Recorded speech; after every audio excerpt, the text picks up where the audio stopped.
শুক্রবার মোহাম্মদপুরের বাবর রোডের একটি বাড়িতে ঘটে এমনই একটি ঘটনা, যেখানে এক সাবেক সিনিয়র সচিবের বাসা থেকে নগদ টাকা এবং বিপুল পরিমাণ বিদেশি মুদ্রা উদ্ধার করা হয়।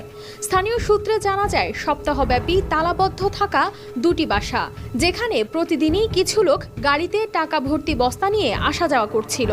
বিষয়টি পুরোপুরি দৃশ্যমান না হলেও স্থানীয়রা কিছুটা সন্দেহজনক আচরণ লক্ষ্য করেন। দুদকের পরিচয় দানকারী কিছু ব্যক্তির কথায় তাদের সন্দেহ আরও বাড়ে। স্থানীয় জনতা সিদ্ধান্ত নেন এই বিষয়টি খতিয়ে দেখার। এরপর গত শুক্রবার সন্ধ্যায় তারা বাড়ি দুটি ঘেরাও করে খবর দেন আইন শৃঙ্খলা বাহিনীকে। তারপর উদ্ঘাটন হয় সাবেক সরকারি কর্মকর্তার অর্থের পাহাড়, যা দেখে মনে হতে পারে গোটা বাসা যেন একটি ব্যাংক। জায়গায় যারা ডিউটি করে অস্বাভাবিক যাতায়াত দেখতেছে, অস্বাভাবিক লোকজনের অস্বাভাবিক গাড়ির যাতায়াত দেখতেছে। আমি উপরে উঠলাম, উঠার পরে একজনের পরিচয় জানতে চাইলাম, আপনারা কারা? বললো আমরা দুদুকের। এই বাসাটা অনেক সচিব